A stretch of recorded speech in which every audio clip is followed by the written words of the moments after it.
hinatak na lang to papunta dito sa bahay.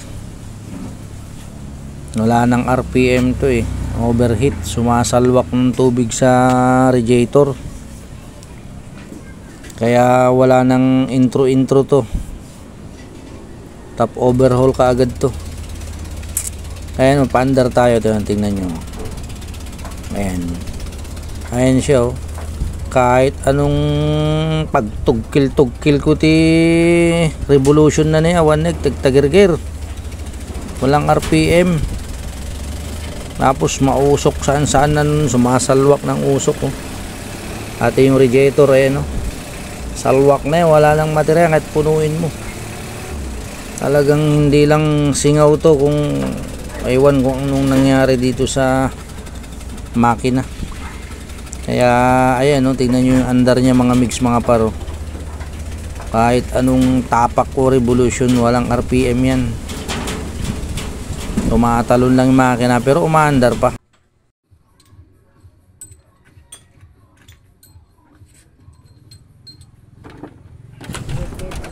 Kaya ayan mga mix mga paro, inuumpisahan ko ng buksan tong head. Tignan natin kung ano ang dahilan sa pagka overheat nya. Kalahati na lang yung gasket na tira naprito na yung kalahati, nawala na. Oo, pritong prito. Yung parang nagpiprito ka ng ng ulam may nakalimutan. Ayan.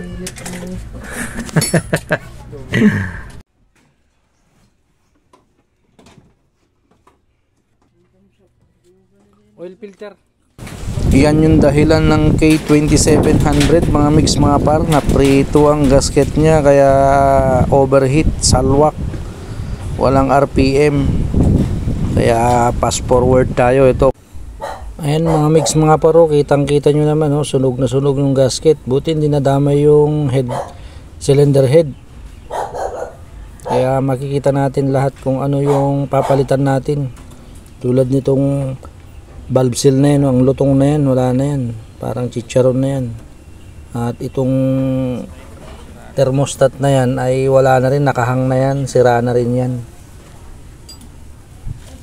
At sinikap din namin na palitan nitong lining kasi kalbo na yan yung top 1 na nag-overheat ito. Naluto ang gasket dahil slide na siya.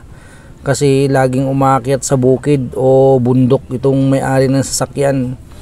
Kaya ang nangyari sa gasket ay mapiprito talaga dahil slide, puwersado ang andar, lalo na pag may karga.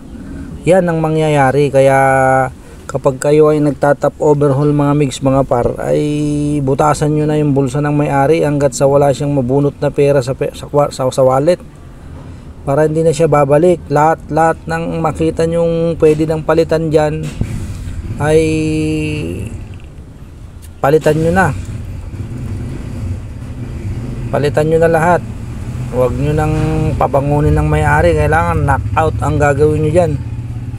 Sunog na sunog ang gasket pati nga tong radiator tinugkit-tugkit na namin para dyan din magsisimula ng overheat Ayan, umpisa na natin buuin to mga mix mga par. Ayan, hindi na namin naipakita yung pa isa-isa na pagbuo namin dito sa Kia K2700. Kaya puro fast forward tayo. Hindi naman to electronics, madali lang naman buuin to. Tinignan lang naman natin kung saan talaga yung top 1 na pagka-overheat nya o top 1 na dahilan kung bakit na naprito ang gasket. Pa-start na tayo! Ayun, mandar na yung sunog-sunog ang gasket. Okay na, hindi na natin ro-rotation. Babalik na lang siya pagka may reklamo. Okay na yan. Napalitan na lahat ng mga piyesang dapat napalitan para sa pinagsimulan ng overheat nya.